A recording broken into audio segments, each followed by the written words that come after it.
21/3/2025 प्रातः मुरली। ओम शांति। बाप दादा मधुबन। बाबा के मधुर महावाक्य। मीठे बच्चे, तुम्हें अपने योग बल से सारी सृष्टि को पावन बनाना है। तुम योग बल से ही माया पर जीत पाकर जगत जीत बन सकते हो। प्रश्नों: बाप का पाठ क्या है? उस पाठ को तुम बच्चों ने किस आधार पर जाना है? उत्तर: बाप का पाठ है सबके दुख हर कर सुख देना, रावण की जंजीरों से छुड़ाना। जब बाप आते हैं तो भक्ति की रात पूरी होती है। बाप तुम्हें स्वयं अपना और अपनी जायदाद का परिचय देते हैं।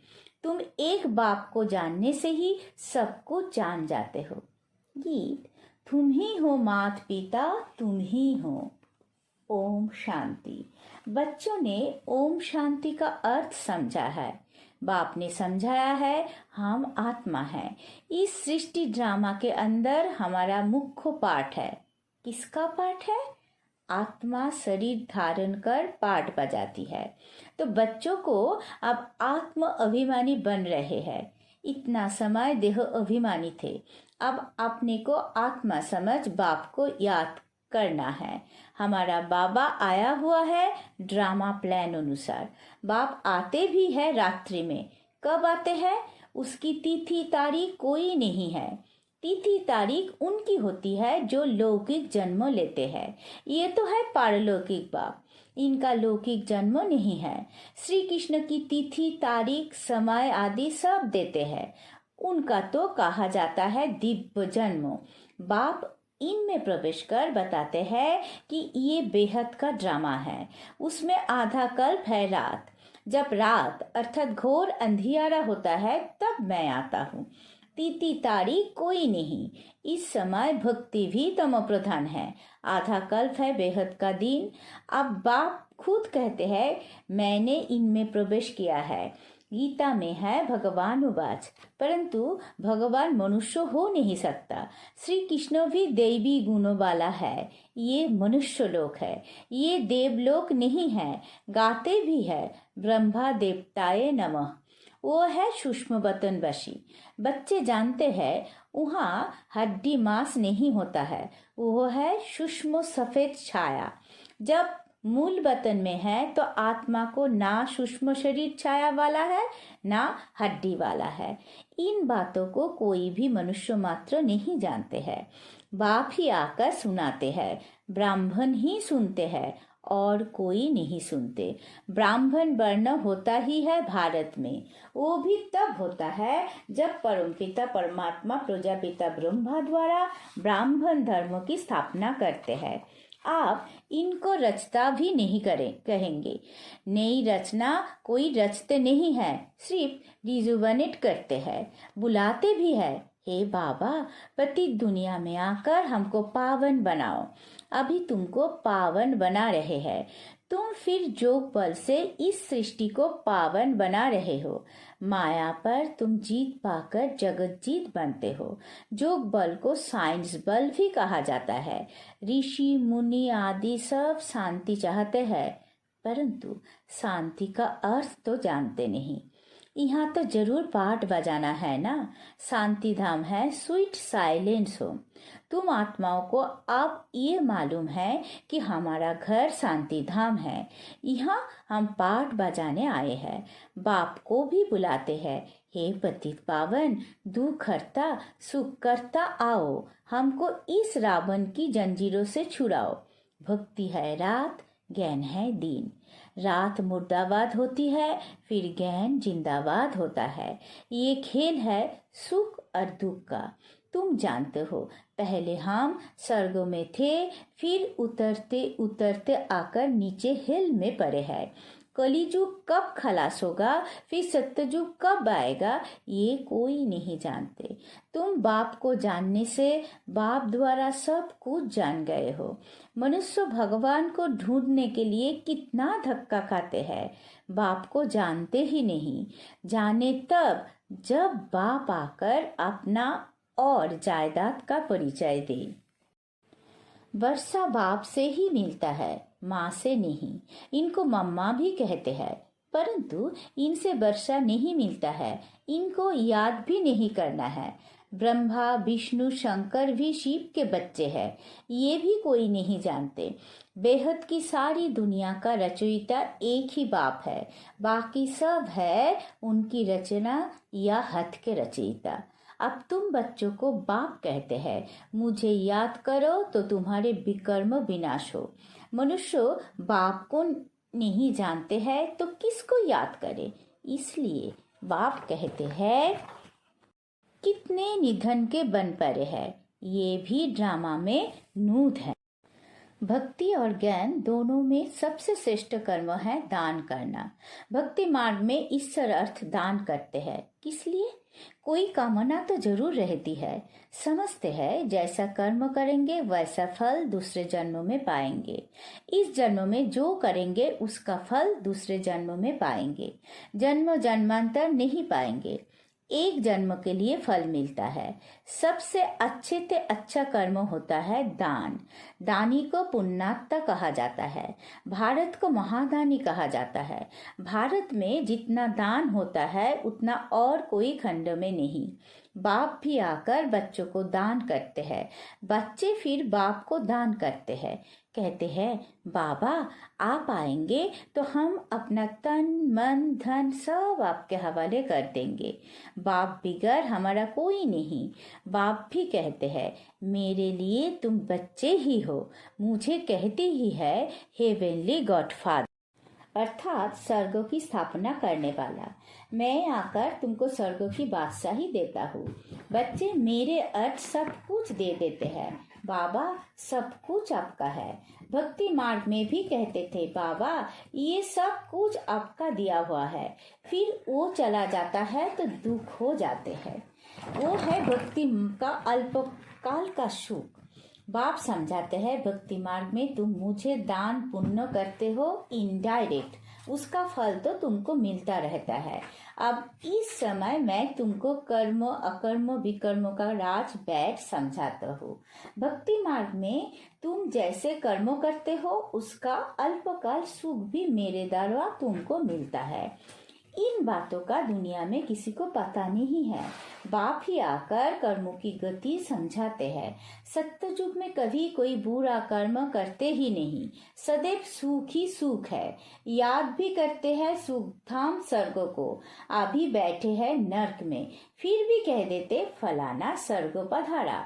आत्मा को स्वर्ग कितना अच्छा लगता है, आत्मा ही कहती है ना फलाना स्वर्ग पधारा।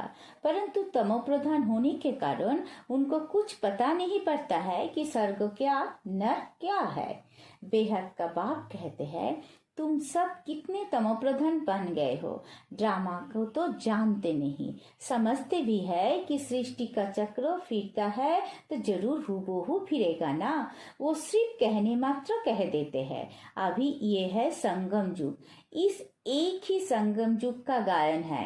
आधा कल्प देवताओं का राज्य चलता है, फिर वो राज्य कहाँ चला जाता, कौन जीत लेते हैं, ये भी किसी को पता नहीं। बाप कहते हैं रावण जीत लेता है।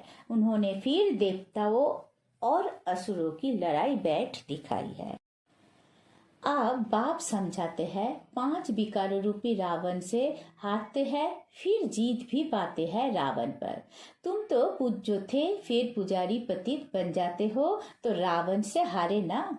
ये तुम्हारा दुश्मन होने के कारण तुम सदैव जलाते आए हो, परंतु तुमको पता नहीं है। अब बाप समझाते हैं रावण के कारण तुम पतित बने हो। इन विकारों को ही माया कहा जाता है। माया जीत जगत जीत, ये रावण सबसे पुराना दुश्मन है। अभी श्रीमत से तुम इन 5 विकारों पर जीत पाते हो। बाप आए हैं जीत पहनाने, ये खेल है ना। माया ते हारे हार, माया ते जीते जीत।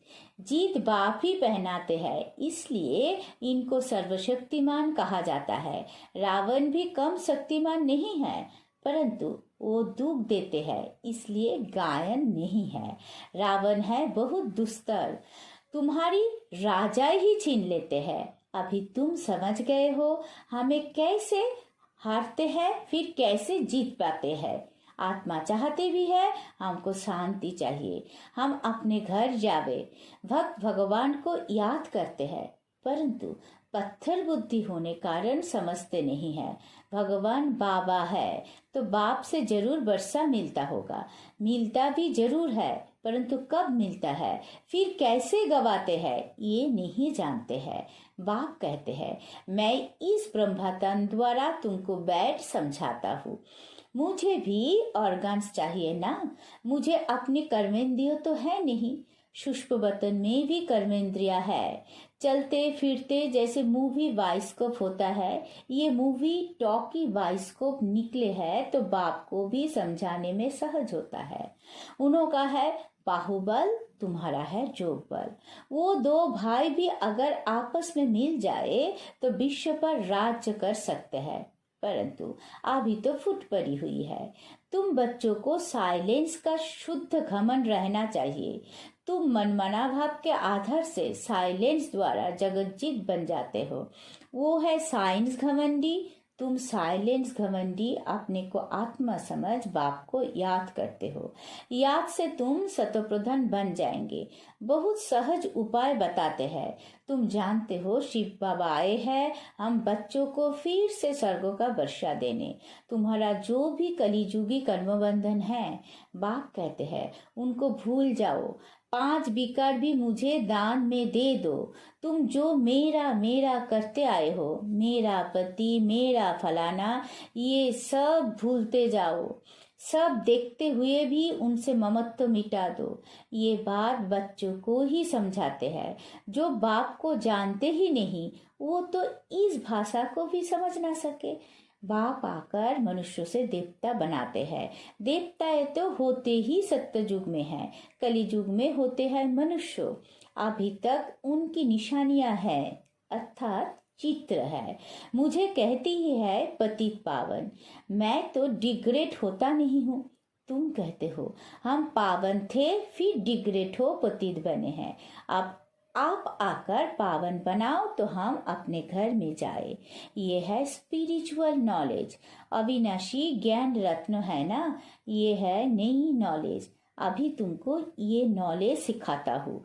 रचयिता और रचना के आदि मध्य अंत का राज बताता हूँ। अभी ये तो है पुरानी दुनिया, इसमें तुम्हारी जो भी मित्र संबंधी आदि है देहो सहित सबसे ममत्व निकाल दो। अभी तुम बच्चे अपना सब कुछ बाप हवाले करते हो। बाप फिर स्वर्ग की बादशाही 21 जन्मों के लिए तुम्हारे हवाले कर देते हैं। लेन देन तो होती है ना। बाप तुमको 21 जन्मों के लिए राज्य भाग को देते हैं। 21 जन्मों 21 पीढ़ी गाए जाते हैं ना, अर्थात 21 जन्मों पूरी लाइफ चलती है। बीच में कभी शरीर छूट नहीं सकता, अकाले मृत्यु नहीं होती। तुम अमर बन और अमरपुरी के मालिक बनते हो। तुमको कभी काल खा ना सके। अभी तुम मरने के लिए पुरुषार्थ कर रहे हो।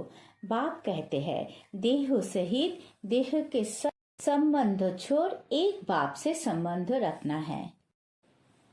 आप जाना ही है सुख के संबंध में, दुख के बंधनों को भूलते जाएंगे। गृहस्थ भवन में रहते पवित्र बनना है। बाप कहते हैं मामेकम याद करो, साथ साथ दैवी गुण भी धारण करो। इन देवताओं जैसा बनना है, ये है एम ऑब्जेक्ट। ये लक्ष्मी नारायण स्वर्ग के मालिक थे। इन्होंने कैसे राज्य पाया, फिर कहाँ गए, ये किसी को पता नहीं है। अभी तुम बच्चों को देवी गुण धारण करने हैं, किसी को भी दुख नहीं देना है। बाप है ही दुख हरता सुख करता, तो तुमको भी सुख का रास्ता सबको बताना है, अर्थात अंधों की लाठी बनना है। अभी बाप ने तुम्हें ज्ञान का तीसरा नेत्र दिया है। तुम जानते हो बाप कैसे पाठ बजाते हैं। अभी बाप जो तुमको पढ़ा रहे हैं, फिर ये पढ़ाई प्राय लोप हो जाएगी। देवताओं में ये नॉलेज रहती नहीं। तुम ब्रह्ममुख वंशावली ब्राह्मण ही रचता और रचना के ज्ञान को जानते हो, और कोई जान नहीं सकते। इन लक्ष्मी नारायण आदि में भी अगर ये ज्ञान होता तो परंपरा चला आता। वहाँ ज्ञान की दरकार ही नहीं रहती, क्योंकि वहाँ है ही सदगति। अभी तुम सब कुछ बाप को दान देते हो, तो फिर बाप तुमको 21 जन्मों के लिए सब कुछ दे देते हैं। ऐसा दान कभी होता नहीं। तुम जानते हो हम सर्वस्व देते हैं। बाबा ये सब कुछ आपका है, आप ही हमारे सब कुछ हो। तमेव माताश्च पिता, पाठ तो बजाते हैं ना। बच्चों को एडप्ट भी करते हैं, फिर खुद ही पढ़ाते हैं, फिर खुद ही गुरु बन सबको ले जाते हैं। कहते हैं तुम मुझे याद करो तो पावन बन जाएंगे, फिर तुमको साथ ले जाऊंगा। ये यज्ञ रचा हुआ है, ये है शिव ज्ञान यज्ञ। इसमें तुम तन मन धन सब स्वाहा कर देते हो। खुशी से सब अर्पण हो जाता है, बाकी आत्मा रह जाती है। बाबा बस अब हम आपकी श्रीमत पर ही चलेंगे। बाप कहते हैं गृहस्थ व्यवहार में रहते पवित्र बनना है। 60 वर्षों की आयु जब होती है तो वानप्रस्थ अवस्था में जाने की तैयारी करते हैं, परंतु वो कोई वापिस जाने के लिए थोड़ी ही तैयारी करते हैं। अभी तुम सत्ययुग का मंत्र लेते हो, मन मना भव। भगवानुवाच तुम मुझे याद करो तो तुम्हारे विकर्म विनाश होंगे। सबको कहो आप सबकी वानप्रस्थ अवस्था है। शिव बाबा को याद करो, आप जाना है अपने घर। अच्छा, मीठे मीठे सिक्के लधे बच्चों प्रति माता पिता बाप दादा का याद प्यार और गुड मॉर्निंग। रूहानी बाप की रूहानी बच्चों को नमस्ते। हम सब रूहानी बच्चों की रूहानी माता पिता बाप दादा को याद प्यार गुड मॉर्निंग, नमस्ते नमस्ते नमस्ते। सदा रहेंगे हंसते। शुक्रिया मीठा बाबा, शुक्रिया। धारणा के लिए मुख्य सार।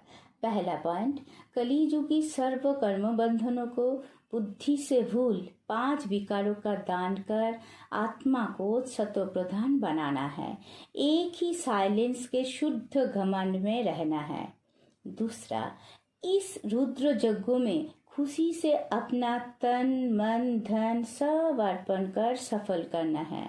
इस समय सब कुछ बाप हवाले कर 21 जन्मों की बादशाही बाप से ले लेनी है। वरदान, रोष के अंश का भी त्याग करने वाले क्षमाधारी पुण्य आत्मा भव।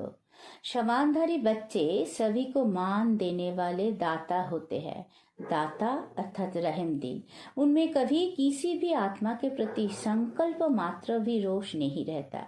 ये ऐसा क्यों, ऐसा नहीं करना चाहिए, होना नहीं चाहिए, ज्ञान ये कहता है क्या, ये भी सूक्ष्म रोष का अंश है। लेकिन समानधरी पुण्य आत्माएं गिरे हुए को उठाएगी, सहयोगी बनाएगी। वो कभी ये संकल्प भी नहीं कर सकती कि ये तो अपने कर्मों का फल भोग रहे हैं, कहेंगे तो जरूर पाएंगे, इन्हें गिरना ही चाहिए। ऐसे संकल्प आप बच्चों के नहीं हो सकते। स्लोगन, संतुष्टता और प्रसन्नता की विशेषता ही उठती कला का अनुभव कराती है। अब बैक तो इशारे, सत्यता और सभ्यता रूपी कल्चर को अपनाओ। सत्यता की शक्ति की निशानी है निर्भयता। कहा जाता है साच तो वीठो नच, अर्थात सत्यता की शक्ति वाला सदा बेफिक्र निश्चित होने के कारण, निर्भय होने के कारण खुशी में नाचता रहेगा। यदि अपने संस्कार व संकल्प कमजोर है तो वो कमजोरी ही मन की स्थिति के हलचल में लाती है। इसलिए पहले अपनी सूक्ष्म कमजोरियों को अविनाशी रुद्र यज्ञ में सुहा करो। ओम शांति।